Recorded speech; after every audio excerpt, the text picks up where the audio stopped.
Healing chronic pain and illness is possible, especially when we understand the role of the brain and nervous system.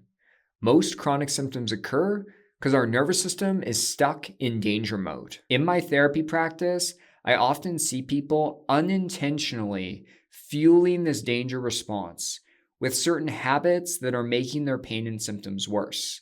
The first step is awareness. Once you recognize these habits, you can begin to shift out of them. And this can make a big difference in reducing or eliminating your chronic symptoms. In this video, I'm going to go through 5 toxic habits that you need to quit today. Number 1, high pressure and expectations. When I look back on my own journey with chronic pain and chronic symptoms, in the few years before my pain and symptoms developed, I had intense pressure and expectation on myself. I was always pushing. I was super high achieving. Everything needed to be perfect. The expectations for myself in a day were astronomical. They were massive. And as a result, I was perpetually in fight or flight. This is the first habit that's going to keep you stuck. If there is too much pressure in your life and the expectations you are placing on yourself are too high, it's going to make your pain and symptoms worse. And so we need to start to shift out of this. The solution? Slow down. Healing happens in slowness. Could you talk slower, walk slower, move slower throughout your day? Start to take pressure off. Remove things from your to-do list. I do this all the time when I'm going through my to-do list in the day. Based on how I'm feeling, I'll move things away. I'll take things off that don't matter that much. Another big part that they talk about in pain reprocessing therapy is lower the stakes. Understand that a lot of things don't need to be perfect and are not as important as we think they are in our mind. This is going to help you take the pressure off. Now, generally, you want to reduce perfectionism and people pleasing, and that's not easy. These are coping mechanisms that are deep within us. But in order to heal, people need to reduce trying to be perfect or putting other people's needs above your own all the time. A great word, the magic word here is say no. You're allowed to say no to things. Say no to things that you expect of yourself. Say no to people that are asking requests where you don't have the space to do it. But all of this will start to reduce pressure and expectation, and that's going to help you heal. Number 2, disconnection from the body. In our society, we live neck up. This is how we're taught to live. We're always in our mind, thinking, analyzing, intellectualizing things, or we're focusing on the external world and what we're doing. But what'll happen is people are just disconnected for so long from their emotional state, their nervous system state. And as a result, as dysregulation builds, people don't realize it. And eventually your nervous system is going to sensitize and produce chronic pain and chronic symptoms. The solution here is embodiment. We need to learn to get exposure to attending to the sensations of pain, symptoms, emotions, and dysregulation. And I know this is scary. I totally understand when we have these really big emotions or big symptoms going on, why would we ever want to focus on them? But we need to get exposure to being in our body and cultivating safety with it. By cultivating safety with your pain and symptoms and changing your emotional response, that can reduce them over time. By cultivating safety and approaching emotions and nervous system dysregulation, allowing yourself to feel it, that can reduce your pain and symptoms over time. And so embodiment is really key. I have an embodiment practice for pain and symptoms, as well as one for emotions. These are free practices I'm giving out. I will put the links down below. Make sure you check that out. But as I go about my day now, I am deeply connected to my body. And that took time. But this was a really essential part of how I healed my chronic pain and symptoms. Yes, sometimes I still get lost in my mind, but I remind myself to drop into my body, deepen my connection with sensations, and cultivate safety. Number 3, worrying and obsessing. I just kind of talked about how we live neck up. We get lost in negative thinking. So many people with chronic pain and symptoms are worriers. I'm a worrier. Or they have obsessive thinking taking place. It can be obsessive thinking about other topics in your life, other things, but a lot of times it's obsession or fear thoughts about the sensations of pain or symptoms. We're locked onto them.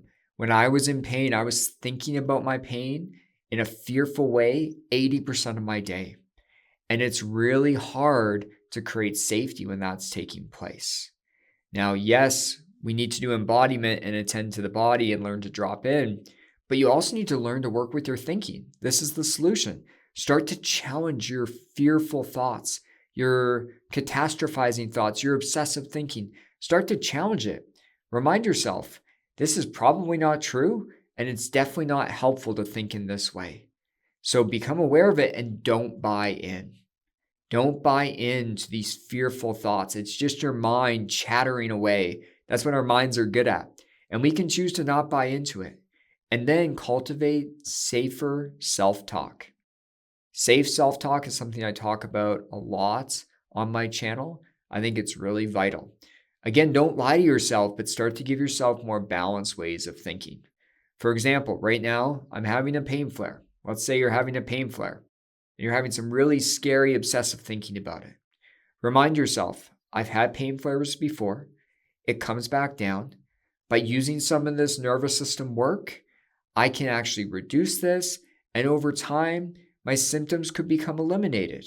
So that's a safer way of thinking about your pain flare. When I was healing, every time I noticed myself having a fearful thought about my pain, I'd quickly give a safety message. I'd remind myself, hey, my symptoms are neuroplastic. I know my body's okay. By doing this work, they're going to come down over time. And so find some safer messages that really match for you, that land for you and are somewhat believable. Number 4, avoiding movement and life. Avoidance. This is what most of us do when we have chronic pain and symptoms. I'll give you context. When I was in debilitating chronic pain at the end of my pain journey, my world was so small. Because how did I cope? I coped by avoiding any movement I thought was triggering my pain. I avoided most positions. I wouldn't stand for long periods. I avoided any hobbies like playing guitar or playing soccer that I used to love. And I avoided life. I stopped working at one point.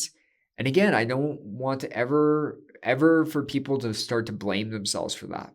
You're not to blame for this. It makes sense. You're feeling debilitating symptoms, and avoidance is how we cope. As human beings, we avoid what's unpleasant and we move towards what's pleasant. But avoidance is a danger signal to your brain and nervous system. It might give you a little bit of relief in the moment, but over time, it's actually going to increase dysregulation and a sense of danger. And so we need to start approaching. We need to start gradually approaching movement, positions, living life. I often give the task, do one thing each day to make your life bigger and your symptoms smaller. Maybe that's walking to the coffee shop for 5 minutes by your house. You're doing something to make your life a little bigger. Maybe it's starting to approach a hobby that you were scared was increasing your pain.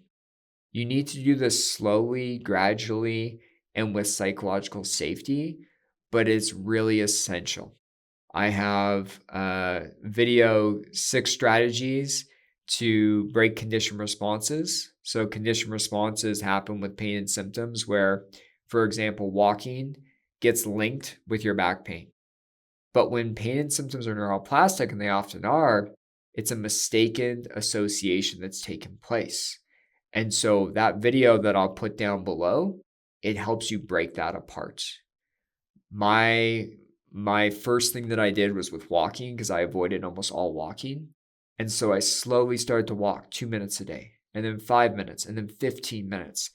And that association, that condition response got broken. And all of a sudden I could walk without back pain. And that's how you break down this habit. It's a really essential thing that's going to help you heal long term. Number 5, living without boundaries. Welcome, my people pleasers. I'm a people pleaser as well. People pleasing, chronic pain, and symptoms, they are best friends. They get linked together. And here's why. When you people please, you always put other people's needs above your own. And that's going to build up resentment and anger inside, whether you're aware of it or not.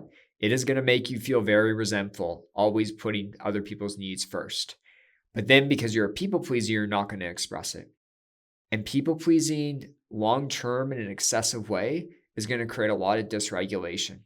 It's a habit that can really pull us down. I've seen so many people start to move away and overcome people pleasing. And as a result, their pain and symptoms lowered. And so the solution here is getting exposure to not people pleasing. Set boundaries. Say no to things. The other thing is start to express yourself.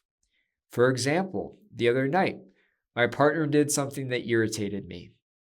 I don't think she was intentionally doing it. Anne's a very kind person, but I needed to express myself in an appropriate way. Hey, this is kind of irritating me that you're doing this. That's what I mean. I was setting a boundary. I was saying, hey, I don't like this behavior. And I was expressing myself. This is what we need to do. Now start small, because when you've people pleased for so long, everyone in your world is used to you pleasing them all the time. They need time to adjust as well. So start to reduce it in these small micro ways where you start to set small boundaries. If a friend asked you to go out and you're tired, say no. It's going to go a long way. If you're feeling resentful about something with your boss, express it to them appropriately. Explain why you're feeling upset. By reducing people pleasing, overcoming this habit, it's going to help you reduce your chronic pain and symptoms long term. So I hope this video was helpful. If you related to doing any of these 5 habits, start to reduce them in small ways. This is going to create safety in your nervous system and over time reduce your chronic pain or chronic illness. If you need support in your healing, my 2 agencies can help you. I have my digital course that is made up of a bunch of education, practices, worksheets, everything you need to heal. It's called the Somatic Safety Method, so I'll put that link down below. I also have a therapy practice named Pain Psychotherapy Canada. I have a whole team of therapists that are experts in this area. So if you're within Canada and want to start to explore therapy for chronic pain and symptoms, check that link out down below. I'll talk to you all soon. Take care.